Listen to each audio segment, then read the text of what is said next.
అందరికీ నమస్కారం. ఈరోజు మన స్టూడియోలో ప్రముఖ ఆధ్యాత్మికవేత్త ఆస్ట్రోన్యూమరాలజిస్ట్ శ్రీమతి జయప్రద గారు ఉన్నారు. మేడం గారితో మాట్లాడేద్దాం. నమస్కారం మేడం. నమస్తే మా శ్రీమాత్రే నమః. సెప్టెంబర్ మాసం విశేషంగా ధనుస్సు రాశి వాళ్ళకి ఏ విధంగా ఉండబోతుంది, గ్రహణం తాలూకు ఇంపాక్ట్ ఎంతవరకు ఉంటుంది, ఓవరాల్గా ఎలాంటి జాగ్రత్తలు పరిహారాలు తీసుకుంటే వీళ్ళ పరిస్థితి బాగుంటుంది మేడం? తప్పకుండా. సో ధనుస్సు రాశి వాళ్ళకి సెప్టెంబర్ మాసం అనేది చాలా అనుకూలంగానే ఉంటుంది. అయితే ఏంటంటే గ్రహణ ఎఫెక్ట్ అనేది అన్ని రాశులకి ఉంటాయి. ఇప్పుడు చాలామంది అనుకుంటే 4 రాశులకు చాలా ఎఫెక్ట్ ఉంటుంది, వాళ్ళకి అశుభ ఫలితాలు, వీళ్ళకేమో శుభ ఫలితాలు, వీళ్ళకి మధ్యమ ఫలితాలు అని చెప్పేసి ఇలాగేం లేదు. ఎందుకంటే మనకి గ్రహస్థితిలో రాహుకేతుల మధ్యలో గ్రహాలన్నీ ఉన్నాయి. ఇప్పుడు గోచారీత్యా ఉండడం వల్ల ఏమవుతుంది అంటే ఖచ్చితంగా ఆ గ్రహాలు ఒక వీక్షణ, చూపు, దృష్టి అంటాం కదా, ఇవన్నీ కనిపిస్తుంటాయి. దానివల్ల ఏంటంటే ఆ గ్రహాలు ఎఫెక్ట్ అవుతాయి, ఆ గ్రహాలకు సంబంధించిన నక్షత్రాలు ఎఫెక్ట్ అవుతాయి, ఆ నక్షత్రాలు ఉండే రాశులు ఎఫెక్ట్ అవుతాయి.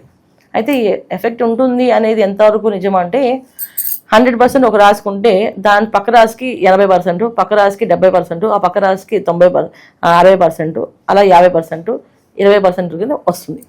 అంతే పర్సంటేజ్ అయితే ఉంది కదా. అది 10% ఉన్నా సరే దాని ఎఫెక్ట్ చాలా ఎక్కువగానే ఉంటుంది. ఎందుకంటే ఈసారి వచ్చే గ్రహణం 3.5 hours. ఈ 3.5 hours గ్రహణ స్థితి అనేది ఎప్పుడు రాలేదు. అంత దీర్ఘకాలంగా ఉండే గ్రహణం. మామూలు గంటన్నర అంతమించి ఉండదు, 45 నిమిషాలు మహా అయితే ఎప్పుడు ఉన్నా. ఇలాంటి 3.5 hours అనేది చాలా ఎఫెక్టివ్. ఈ 3.5 hours 10% అంటే మనకి ఓ పక్కన 0 యాడ్ అయితే 100%. జన్మ జాతకంలో యోగాలు తక్కువగా ఉండి, జాతక పరిశీలన తక్కువగా ఉండి, అంటే జాతకంలో యోగాలు తక్కువ ఉండి జాతకం సరిగా బాగాలేకపోతే మాత్రం ఈ 10% పక్కన 0 యాడ్ అవుతుంది, 100% అనుభవించాల్సి వస్తుంది. అది ధనుస్సు రాశి వాళ్ళకి. సో ఒకళ్ళ జాతకం బ్రహ్మాండంగా ఉంది, యోగవంతమైన జాతకం, దశ బాగుంది, అంత దశలు బాగున్నాయి, ఇప్పుడున్న ప్లానటరీ కండిషన్ బాగుంది అంటే ఇది 10% పనిచేస్తుంది. గ్రహణం అంతగా ఏం చేయలేదంట, 10% పనిచేస్తుంది. 10% ఉంటుంది. ఆ 10% కూడా కొంచెం ఎఫెక్ట్ ఉంటుంది. దానికి వీళ్ళు కొంచెం పరిహారం చేసుకుంటే అయిపోతుంది. ఈ పరిహారంతో వాళ్ళు హ్యాపీగా ముందుకెళ్ళచ్చు. ఇది ధనుసు రాశి వాళ్ళకి. అయితే ఈ మాసంలో వీళ్ళకి ఉండే గ్రహస్థితి ముందు అష్టమ స్థానంలో కర్కాటక రాశిలో శుక్రుడు, అది అష్టమ స్థానంలో. శుక్రుడు అష్టమ స్థానంలో ఉండడం వల్ల ఏంటంటే మెయిన్ థింగ్స్ అంటే ఏవేవి మనం అనుకున్నాం, ఇల్లు అనుకోండి, వాహనం అనుకోండి, గృహం, తర్వాత వ్యాపారం అభివృద్ధి అనుకోండి, ఇవన్నీ కూడా కాస్త అలాగా ఆగుతాయి, ఆనకట్ట పడతాయి. ఎందుకంటే ఇది ఇంత బ్రహ్మాండంగా చేద్దాం అనుకున్నాను ఈ ఇల్లుని, కానీ అవ్వలేకపోయింది అనే ఒక ఇబ్బంది, భయాన్ని, బాధను పెట్టిస్తుంది. అది గ్రహణ ఎఫెక్ట్ అవ్వచ్చు, లేకపోతే ఇప్పుడు అష్టమ స్థానంలో శుక్రుడు ప్లస్ కేతువు వీళ్ళతో ఎఫెక్ట్ కూడా ఉండొచ్చు. ఇవి కూడా జరుగుతాయి. అయితే ఇది గోచారీత్యం అని చెప్తున్నాం, పర్సనల్ జాతకం కాదు. గోచారీత్యం ఉండే పరిస్థితులు బట్టి ఏదైతే ఆనందపడే సిచ్యువేషన్స్ ఉన్నాయో అవన్నీ తగ్గిపోతాయి ఈ మాసంలో. అంటే ఆనందం ఏది పడతాం మనం జనరల్గా మనకి నచ్చింది, అది ఫుడ్ కూడా అవ్వచ్చు, అలాగే బట్టలు కూడా అవ్వచ్చు. అవి చిన్న ఆనందాలు, చాలా పెద్ద ఆనందాలు కూడా గండి పడతాయని చెప్తున్నాను నేను. ఎందుకంటే ఇల్లు, వాహనము, తర్వాత అభివృద్ధి అనేది అన్నీ కూడా పెద్ద విషయాలు. ఇవి కాస్త గడ్డు కాలం కొంచెం నడుస్తుంది శుక్రుడు అక్కడ ఉండడం వల్ల, అష్టమ స్థానంలో ఉండడం వల్ల. అష్టమ స్థానం ఎప్పుడు కూడా సీక్రెట్ హౌస్, ఏం జరుగుతుందో చెప్పకుండా చేస్తుంటారు. అక్కడ ఎప్పుడైనా శుభగ్రహం ఉంటే శుభ ఫలితాలే వస్తాయి అనుకోవచ్చు, కానీ ఆ శుభ ఫలితాలు అష్టమ స్థానంలో చంద్రకేతువులు శుక్రుడితో కలిసి ఉన్నాయి కనుక, గ్రహం ఎఫెక్ట్ ఉంది కనుక చెడు ఫలితాలు రావచ్చు, చెప్పలేం. ఇది ఖచ్చితంగా ఇదే ఎఫెక్ట్ వస్తుందని చెప్పలేదు. రెండోది ఏంటంటే సప్తమ స్థానంలో గురువు. ఒక విధంగా ఏంటంటే వీళ్ళని కాపాడుతుంటారు. ఎవరు కాపాడుతారు వీళ్ళని? ఎవరైతే గురువు మాట వింటారో, వాళ్ళు చెప్పింది వీళ్ళ గైడెన్స్లో వీళ్ళు ఉంటారో 100% కాపాడబడతారు. ఎవరైతే గురువుల మాట వినకుండా వాళ్ళ సొంత నిర్ణయాలు తీసుకుని వెళ్తారో వాళ్ళు 100% కష్టపడతారు. ఎందుకంటే గురువే వీళ్ళకి దారి చూపించాలి ఈ ధనుసు రాశి వాళ్ళకి. సో వీళ్ళకి మార్గదర్శనం అనేది గురువే. సో ఎవరైతే గురువులు నమ్మి వాళ్ళు ముందుకు వెళ్తే ప్రతిదీ గురువుగా పరీక్షించు, అంటే గురువు అంటే ఇంటి పెద్ద కావచ్చు, లేదా వీళ్ళు నమ్మిన గురువులు గారు కావచ్చు, వీళ్ళు ఎవరిని నమ్మిన సిద్ధాంత గారు కావచ్చు, ఏమంటే ఇలా చేద్దాం అనుకుంటున్నాం, ఇది ఓకేనా అనేసి ఒకసారి జాతకం చూపించి మేము ఇప్పుడు ఈ పని చేద్దాం అనుకుంటున్నాం, మా జాతకంలో యోగం ఉందా లేదా చూడండి ఒకసారి, చేయమంటారా చేయొద్దా అని వాళ్ళని అడిగి, చేయొద్దు అంటే చేయకండి, చేయమంటే చేయండి, ఇది చేసుకుంటూ వెళ్తే వీళ్ళకి 100% సురక్షితంగా ఉంటారు.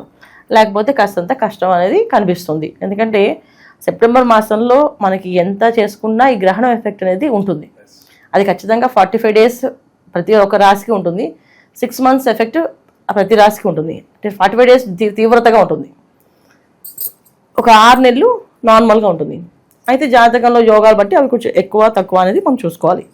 రెండోది ఏంటంటే వీళ్ళకి శని భగవాన్ ఏలినాటి శని ప్రభావం, శని వక్రించి ఉన్నాడు కనుక అంత ఎఫెక్ట్ కనిపించకపోయినా తిరిగి వచ్చినప్పుడు మొత్తం ఎఫెక్ట్ ఉంటుంది, చాలా గట్టిగా ఉంటుంది ఎఫెక్ట్.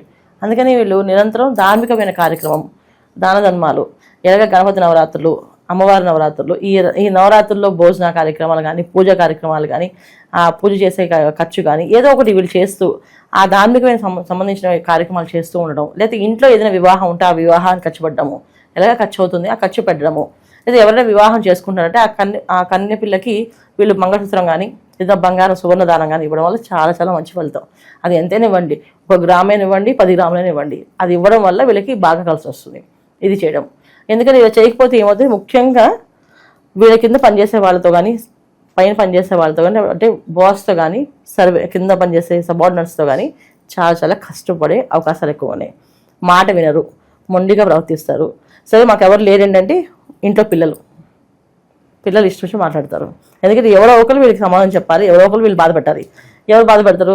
తల్లిదండ్రులు. వీళ్ళే బాధపడతారు. తల్లిదండ్రులు ఎప్పుడు మన బాధ పెట్టరు. నెక్స్ట్ మన బాధ పెట్టేవాళ్ళు ఎవరు? పిల్లలు, లేదా అన్నదమ్ములు, అక్క చెల్లెళ్ళు, లేదా స్నేహితులు. వీళ్ళెవరు కాదు అంటే ఇంకా మనకు పనిచేసే కింద పని వాళ్ళు కానీ, మన బాస్ కానీ ఇవే ఉంటాయి. ఇలాంటి ఇబ్బందుల నుంచి బయటపడాలంటే ఖచ్చితంగా వీళ్ళు కాస్త ధార్మికమైన కార్యక్రమాలు, పుణ్యక్షేత్రాలు దర్శనం చేసుకోవడం కానీ, క్షేత్ర దర్శనాలు చేసుకోవడం కానీ ఎక్కువగా చేసుకోవడం చాలా చాలా మంచి ఫలితము. శక్తివంతమైన ఆలయాలు ఏదన్నా తరచూ సందర్శిస్తే బాగుంటుంది అంటారా వీళ్ళు ఏదన్నా?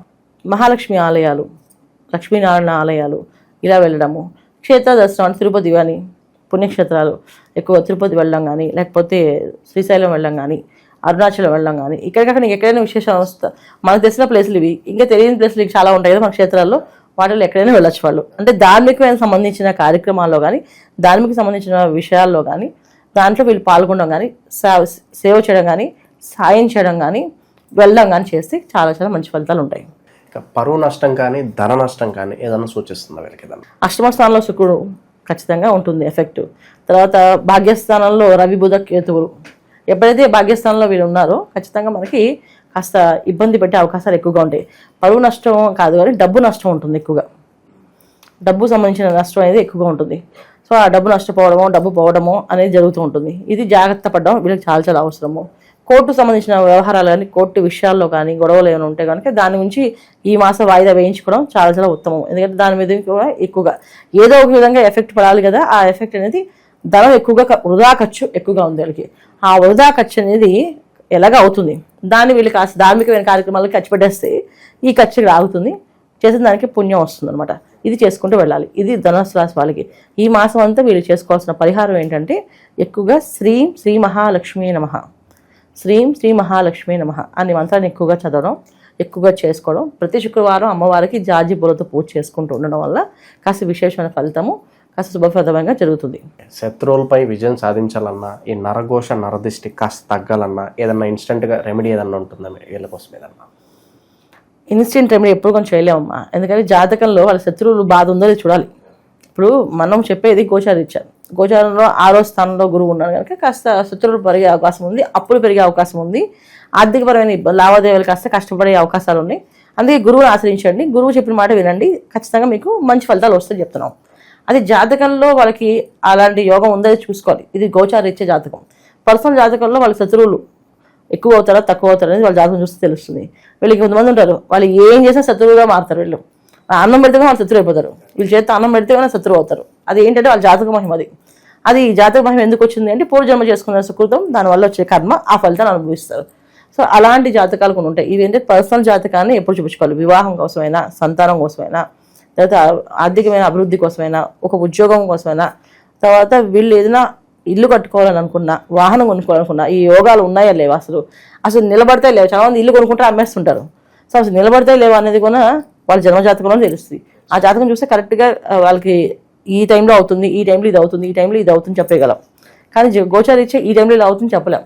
ఈ నెల మీరు ఎలా బతకాలో, ఎలా ఉండాలో, ఎలా జాగ్రత్త పడాలో అనేది మాత్రం చెప్పగలం గోచారీత్యా. ఇంతే మాత్రం. ఓకే. సో ఓవరాల్గా ధనుసు రాశి వారి పరిస్థితి ఈ సెప్టెంబర్ మాసం ఏ విధంగా ఉండబోతుందో మీ మాటల్లో చాలా బాగా వివరించారు. ధన్యవాదాలు మేడం. నమస్తే మా శ్రీమాత్రే నమః.